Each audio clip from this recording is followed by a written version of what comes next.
ഈശോ മിശിഹായിക്ക് സ്തുതിയായിരിക്കട്ടെ. പ്രിയപ്പെട്ടവരെ, ഇന്ന് തപസ് കാലത്തിലെ 4-ാം ഞായർ. നമ്മൾ തപസ് കാലത്തിന്റെ മധ്യത്തിലേക്ക് വന്നിരിക്കുക. തപസ് കാലത്തിൽ 7 ഞായറാഴ്ചകൾ, അതായത് 7-ാം ഞായറാഴ്ച ഈസ്റ്ററാണ്. ഈസ്റ്ററിൽ പൂർണ്ണമാകുന്ന രീതിയിലാണ് നമ്മുടെ തപസ് കാലം. അപ്പം 7 ഞായറാഴ്ചകളുടെ മധ്യത്തിൽ വരുന്നതാണ് 4-ാം ഞായറാഴ്ച. ഈ ഞായറാഴ്ചയെ തിരുസഭ വിളിക്കുന്നത് ലെത്താരെ സൺഡേ എന്നാണ്. ലെത്താരെ എന്ന് പറഞ്ഞാൽ നമുക്ക് സന്തോഷിക്കാം, അല്ലെങ്കിൽ സന്തോഷിച്ചുല്ലസിക്കുകയും. യെശയ്യാ പ്രവാചകന്റെ പുസ്തകത്തിലെ 66-ാം അധ്യായം 10-11 വാക്യങ്ങളിൽ അതാണല്ലോ ഇന്നത്തെ പ്രവേശന പ്രഭിണിതമായി ഈ കുർബാനയ്ക്ക് വരുന്നത്. അതുകൊണ്ടാണ് നമ്മൾ അതിലെ ആ ആഹ്വാനം ഓർത്തുകൊണ്ടാണ് ഈ ഞായറാഴ്ചയെ ലെത്താരെ സൺഡേ എന്ന് വിളിക്കുക. തപസ് കാലത്തിന്റെ മധ്യത്തിലേക്ക് കടന്നു വന്നിരിക്കുമ്പോൾ നമ്മൾ തപസ് കാലത്തിന്റെ പൂർണ്ണതയിൽ വരുന്ന സന്തോഷം അത് മറന്നു പോകരുതെന്ന് സഭ ഓർമ്മപ്പെടുത്തുന്നു. തപസ് കാലത്തിന്റെ ആ മധ്യത്തില് നമ്മൾ വെറും ദുഃഖത്തിൽ ആണ്ടുപോകരുത്. പിന്നെയോ കർത്താവിന്റെ സന്തോഷം നമ്മുടെ ഉള്ളിൽ വെച്ചുകൊണ്ട് ആ സന്തോഷത്തിലേക്ക് മുന്നേറണം. നമ്മൾ ഇന്നത്തെ ഓരോ വായനയും ആ സന്തോഷത്തെ നമ്മൾ ഓർമ്മപ്പെടുത്തും. ഒന്നാമത്തെ വായനയിൽ ഇസ്രായേൽ ജനം വാഗ്ദത്ത ഭൂമിയിലേക്ക് പ്രവേശിച്ച് അവിടെ നിന്ന് കിട്ടിയ ആദ്യ ഫലങ്ങളെല്ലാം ദൈവത്തിന് അർപ്പിക്കുന്നതും അത് അവര് പന്തിഭോജനത്തിൽ പങ്കുചേരുന്നതുമാണ്. അവിടെ അങ്ങനെ തങ്ങളുടെ അധ്വാനത്തിന്റെ ഫലം, തങ്ങൾ കാത്തിരുന്ന ആ വാഗ്ദത്ത ഭൂമിയിലേക്കുള്ള പ്രവേശനം, ആ വാഗ്ദത്ത ഭൂമിയിലെ തേനും പാലും ഒഴുകുന്ന അനുഭവത്തിലേക്ക് കടന്നു വരുന്ന അനുഭവം, ആ ഒരു സന്തോഷമാണ് ഇന്നത്തെ ഒന്നാമത്തെ വായന നമ്മുടെ മുമ്പിൽ അവതരിപ്പിക്കുക. ഇന്നത്തെ രണ്ടാമത്തെ വായന, അവിടെ പൗലോസ് അപ്പോസ്തലൻ പറയുന്നത് ക്രിസ്തുവിലായിരിക്കുന്നവൻ ഒരു പുതിയ സൃഷ്ടിയാണ് എന്നാണ്. കൊരിന്ത്യർക്കുള്ള 2-ാം ലേഖനം 5-ാമത്തെ അധ്യായത്തില് 17 മുതൽ 21 വരെയുള്ള വാക്യങ്ങളാണ് നമ്മൾ 2-ാം വായനയായി വായിച്ചു കേട്ടത്. പാപത്തിൽ നിന്ന് രക്ഷപ്പെട്ട് പരസ്പരം അനുരഞ്ജനപ്പെട്ട് ഐക്യപ്പെട്ട് നമുക്ക് ദൈവജനമായി ജീവിക്കാൻ സാധിക്കുന്നത് ക്രിസ്തുവിലാകുമ്പോഴാണ്.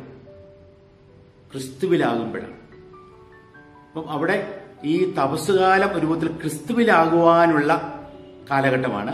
ഒന്നാമത്തെ വായനയുടെ ആണെങ്കിലോ അത് നമ്മുടെ ഈ പുറപ്പാട് അനുഭവത്തിന്റെ പൂർത്തീകരണത്തിലേക്ക് ലക്ഷ്യം വയ്ക്കുന്നതാണ് തപസ്സുകാലം. നമ്മൾ ഇന്നത്തെ സുവിശേഷത്തിലേക്ക് നോക്കുമ്പോൾ അത് ലൂക്കായുടെ സുവിശേഷം 15-ാമത്തെ അധ്യായത്തിൽ നിന്നാണ്. നമുക്കറിയാം, ലൂക്കായുടെ സുവിശേഷം 15-ാമത്തെ അധ്യായത്തെ പറയുന്നത് സുവിശേഷങ്ങളുടെ സുവിശേഷമെന്നാണ്. അവിടെ 3 ഉപമയുണ്ട്. ഈ 3 ഉപമയിലും സന്തോഷിക്കുവിൻ, എന്നോട് ചേർന്ന് സന്തോഷിക്കുവിൻ എന്നുള്ള വലിയ ആഹ്വാനം നമുക്ക് കാണാൻ പറ്റും. അതിലെ 3 ഉപമകളിൽ ഒന്നാമത്തേത് കാണാതെ പോയ ആടിന്റെ ഉപമയാണ്. കാണാതെ പോയ ആടിനെ കണ്ടുകിട്ടുമ്പോൾ ആ ആടുമായി വന്ന് തന്റെ കൂട്ടുകാരെ ക്ഷണിച്ച് എന്നോടുകൂടി സന്തോഷിക്കുവിൻ എന്ന് ആഹ്വാനം ചെയ്യുന്നു. അതേപോലെ തന്നെ രണ്ടാമത്തെ ഉപമയിൽ കാണാതെ പോയ നാണയത്തിന്റെ ഉപമയിൽ ആ നാണയം കണ്ടെത്തുമ്പോൾ തന്റെ കൂട്ടുകാരെ എല്ലാം വിളിച്ചുകൂട്ടി നമുക്ക് സന്തോഷിക്കാം, എന്നോടുകൂടെ സന്തോഷിക്കുമെന്ന് പറയുകയാണ്. ഇന്നത്തെ സുവിശേഷത്തിലോ അവിടെ പിതാവ് എന്റെ പ്രതീകമായ അപ്പൻ 2 മക്കളെ, ആ ഒന്നാമത്തെ മകനെ പ്രതി സന്തോഷിക്കുന്നതും 2ാമത്തെ മകനെ സന്തോഷത്തിലേക്ക് ക്ഷണിക്കുന്നതുമാണ് നമ്മൾ കേൾക്കുക. ഉള്ള സ്വത്തെല്ലാം തൂർത്തടിച്ച്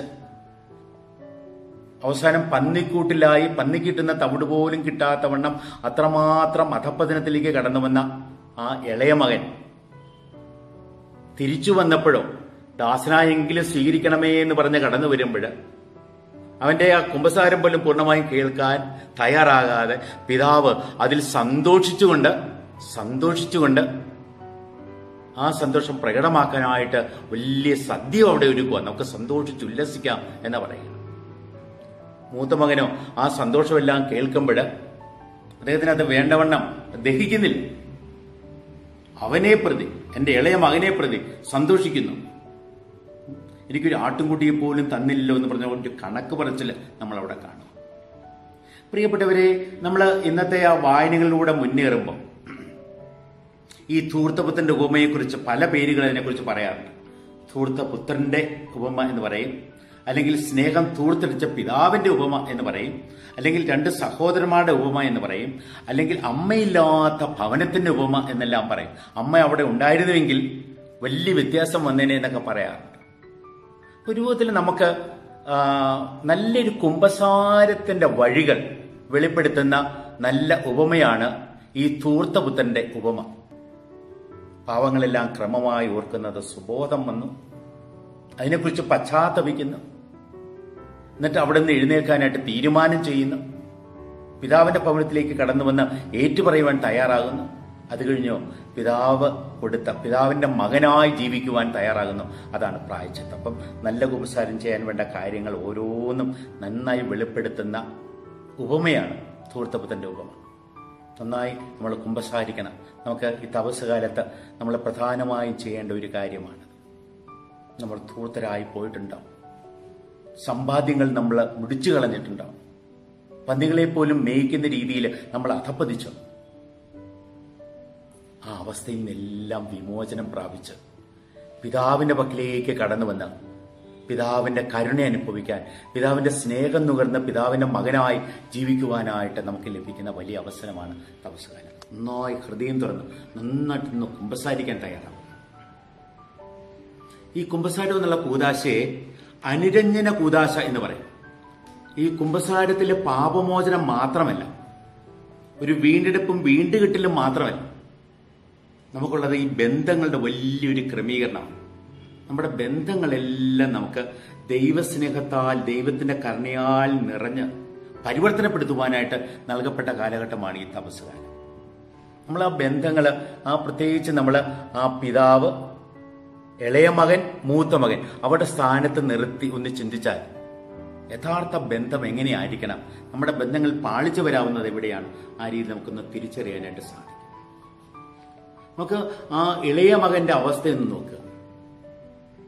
അവന്റെ ഒരു വിധത്തിൽ സുബോധമില്ലാതെ ജീവിക്കുക. പിതാവ് മരിക്കും മുമ്പ് നീ മരിച്ചു പോയാലും സാരമില്ല, എനിക്കെന്റെ പങ്ക് കിട്ടണമെന്ന് പറഞ്ഞിട്ട് പോകുന്ന രീതിയാണ്. പിതാവിനെ മറന്ന്, ഒരു വിധത്തിൽ പിതാവിനെ മറുത്ത് പിതാവിൽ നിന്ന് അകന്നു പോകുന്ന ഇളയ മകൻ. പക്ഷെ അതെന്ത് പറ്റിച്ചു? അവനെ ധൂർത്തനാക്കി മാറ്റി. ദൈവത്തിന്റെ പക്കൽ നിന്ന് നമ്മൾ അകന്നു പോകുമ്പോൾ, നമ്മൾ പാപം ചെയ്യുമ്പോൾ, പ്രിയപ്പെട്ടവരെ, അങ്ങനെ നമ്മൾ ധൂർത്തരായി മാറുക. എന്നാൽ അവിടെ ആ മകൻ തിരിച്ചു വരും, സുബോധത്തോടെ തിരിച്ചു വരും, പശ്ചാത്താപത്തോടെ തിരിച്ചു വരും, പിതാവിന്റെ സ്നേഹത്തെ ഓർത്ത് തിരിച്ചു വരും. നിന്റെ ഒരു അടിമയായിട്ടെങ്കിലും, ഒരു ഭൃത്യനായിട്ടെങ്കിലും എന്നെ സ്വീകരിക്കണമേ എന്ന് പറഞ്ഞു വരുന്ന ആ മകനെ തന്റെ മകനായി സ്വീകരിക്കുക. കാലിൽ ചെരുപ്പ്, നല്ല വസ്ത്രം, കയ്യിൽ മോതിരം, അതെല്ലാം ഒരു വിധത്തിലൊരു മകന്റെ അവകാശങ്ങളാണ്. അവനെ ദാസനായിട്ടല്ല, മകനായിട്ട് സ്വീകരിക്കുന്ന പിതാവ്, ആ പിതാവിന്റെ കരുണ നമ്മുടെ ബന്ധങ്ങളിലെല്ലാം പ്രകടമാകണം.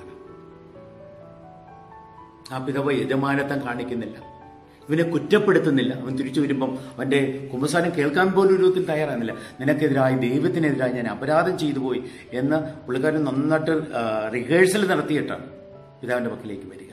പക്ഷെ അത് മുഴുവിപ്പിക്കാൻ പോലും പിതാവ് അനുവദിക്കുന്നതിന് മുമ്പ് അവനെ പ്രതി സന്തോഷിക്കുക.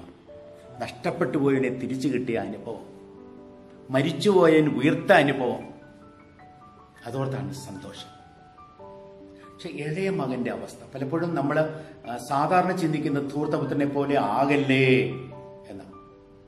മൂത്തപുത്രൻ, എനിക്കിത് ആരാണ് വലിയ പാപി? ഇളയ മകനാണോ മൂത്ത മകനാണോ? പാപം എന്ന് പറഞ്ഞാൽ സ്നേഹരാഹിത്യം എന്ന രീതിയിൽ കണ്ടാൽ മൂത്ത മകൻ.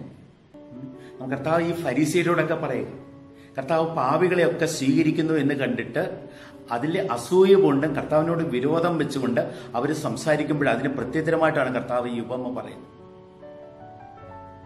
അവനെ ഓർത്ത് നമ്മൾ സന്തോഷിക്കുമെന്ന് പറയാം.